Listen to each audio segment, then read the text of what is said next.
Wow. Just absolutely wow. Feels right now, them feels, when your heart just aches. You read something, you seen something, you experienced something that really makes the heart ache. That's truly how this chapter of One Piece made me feel.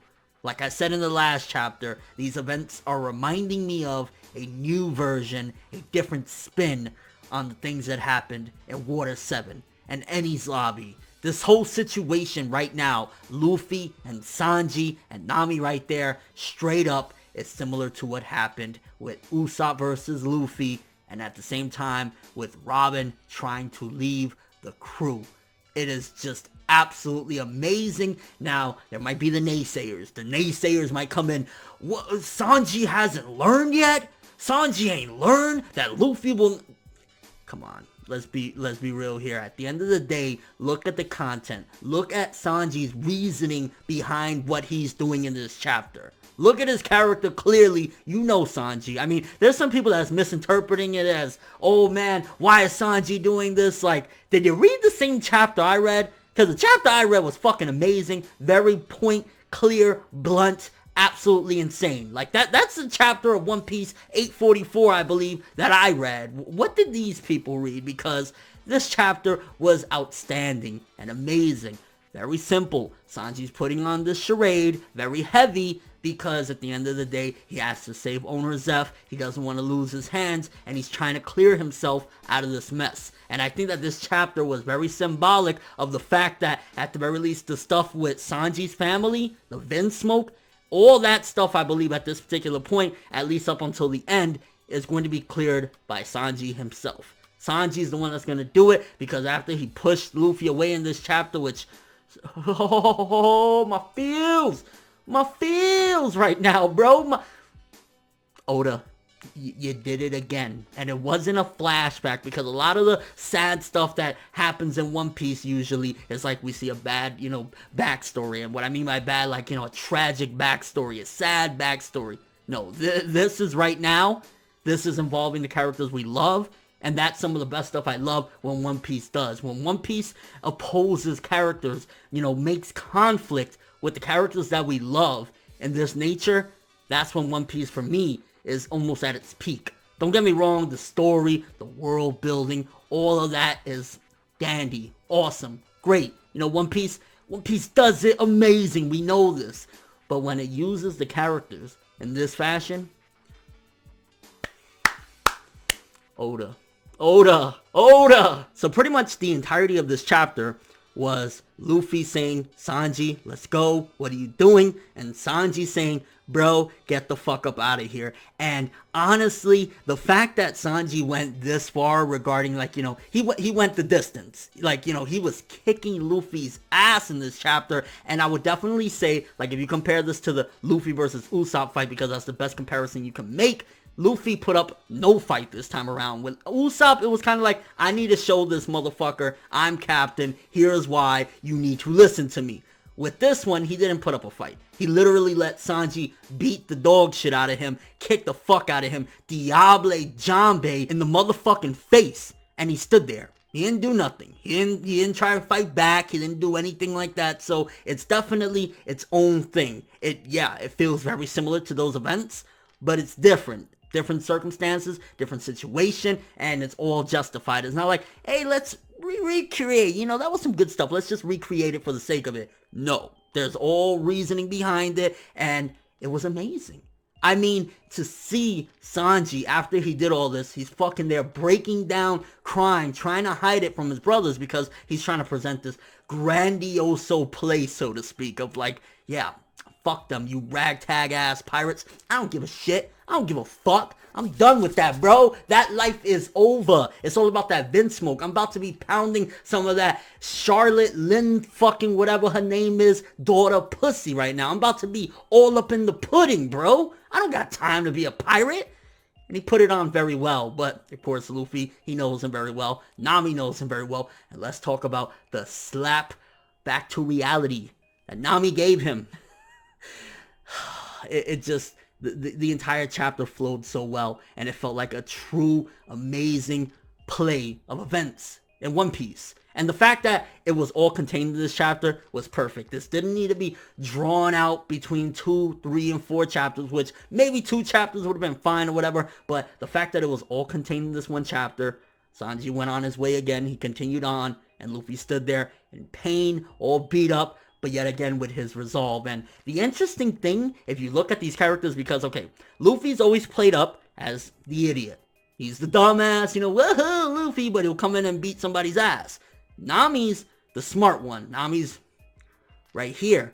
But Luffy had a better grasp of it than actually Nami. And I think that was more so, even though people, oh, it's so corny, it was the feelings. Like, honestly, Luffy can feel what the fuck is going on here. Nami's kind of like, just fuck it or whatever. But Luffy also, his resolve was amazing.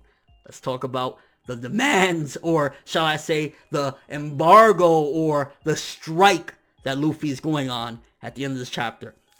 I won't eat any more. If it's not made by Sanji Vinsmoke, if the food isn't cooked by those gracious fucking hands, those make me some food hands, I'm not eating anymore, and I'm not gonna be Pirate King without you. It's, of course, going into the dynamics of their, friendship, their camaraderie, the Nakama shit, yeah, we love each other, I'm not gonna do this without you, but it also showcases, yet again, his resolve, and I love it. You see Luffy's character through and through, and of course this is a lesson that we've seen with the Robin stuff, with the Usopp stuff, when they were like, hey, just say that you want to live, and then Robin said, I want to live, amazing stuff in One Piece. It was similar to that, but again, in its own fashion. And there was a panel, and I kind of didn't really necessarily understand it. You see Sanji crying, and you see one of his brothers patting him on the back, but Sanji's kind of like huddled up. Are they making fun of him for crying, or did they not really realize that he was crying because he was huddled up? That was something that was a little bit unclear in the chapter, but nonetheless, again, just the feels. I can't get over it. This is feels central. And then you got to think of the aftermath, because after this, Luffy said he's staying right here until Sanji gets back. So is that going to put Luffy on isolation mode? In a way, it's a positive, because you got to think Luffy needs some rest. He just took the most biggest ass whooping and had the greatest fight in the world against Cracker, and then also Sanji has beat his ass right there as well. He needs time to recuperate. So if he is going to stay there and wait for Sanji to somehow escape from the grasp of the Vinsmoke, the Germa 6-6 or whatever, then it's good time for him to heal, rest up, and get ready to fight. But at the same time, in a way, he's slightly heartbroken. Even though he doesn't buy it, he totally feels that Sanji's putting on an act. To see a friend treat you like that kind of sucks. Like, I don't give a fuck if I know my friend is bullshitting, and he probably has good reasons to be treated like that. Sucks dick. Sucks monkey dick. Monkey D dick. You know what I'm saying? It hurts. So he's going to be recuperating there, trying to process all this at the same time. And then Nami, it's weird because they're all really good friends. They've been together on this long-ass journey through New World, the Grand Line, all that good shit. But they're looking at it from 2 different perspectives. Luffy's looking at it as, my friend is being dumb, and, he's going to come back, and I'm standing right here, and if I die right here from starvation, fuck it, I'm waiting for you. Nami was kind of like, bro, we got to get the fuck up out of here. We got a mission right now. What's going on here? So it's really interesting. In a way, I guess, yeah, Nami is continuing to use her brains, and Luffy's using his heart. Because Nami's thinking of it from a rational, logical, mindset that, hey, he don't want to fucking listen. He want to keep on sucking that Vinsmoke ball sack. Then so be it. Go be on the Big Mom. Which, when Sanji was fronting, I was like, how dare you? How fucking dare you, dog? How you gonna say right there, oh, I'm putting my chips on a real winner, on a real horse. Talking about Big Mom over Luffy. Like, even fucking Blackbeard, wherever the fuck he's at, he was probably laughing Z ha ha ha ha to that shit. Come on, bro, really? If there's anybody that's gonna be the Pirate King, it's not gonna be Big Mom. I'll tell you that right now. It's not going to be Big Mom. So that was a ridiculous statement in and of itself. And overall, this chapter, yet again, absolutely amazing. Do I need to say 10 out of 10? Do I need to say that? Do I need to imply that? But 10 out of 10, baby. 10 out of fucking 10. One Piece yet again with the greatness, the feels. I'm really curious how people are feeling about this right now. Were you angry at Sanji for how he treated Luffy? Were you upset with him kicking him and Diable Jambe this, fucking suck my balls that, you ain't shit this? Did that piss you off? Or did you feel as though, he's doing this to put on this front so that he can, ultimately save Owner Zeph? Also, how do you feel about Luffy and Nami's different perspectives on this situation? Do you think as though maybe Luffy was more in the right? Was Nami more in the right? I understand where Luffy's coming from, but I also understand Nami. Nami's like, fuck him. He wants to be a dick. He won't, she even slapped the shit out of him. Fuck him. Luffy's like, nah, I'm gonna be Pirate King, and that's gonna be my chef. There's nobody else. And overall, again, fucking phenomenal shit. But I'm really curious how everybody is feeling about this right now. I honestly felt with this chapter of One Piece, the feels that got me hooked to the series to begin with. Going back to Arlong Park, going back to all those incredible moments from Water 7, fucking Enies Lobby, all those earlier feels that got me initially addicted to One Piece. It's what I felt with this chapter, and it was truly amazing. Again, I'm curious what you guys think. But thanks for watching. Hope you enjoyed. If you liked anything I had to say or enjoyed the video, drop me a like. I'd greatly appreciate it. And if you want more from me, make sure to subscribe. Follow me on Twitter, Instagram, and stalk my Facebook to get more when the video ends. I'm for Neverworld, and as always, people, have an awesome day. Oh my gosh, Oda, why are you breaking my heart right now? I can't do this. Luffy, Sanji, Have an awesome day.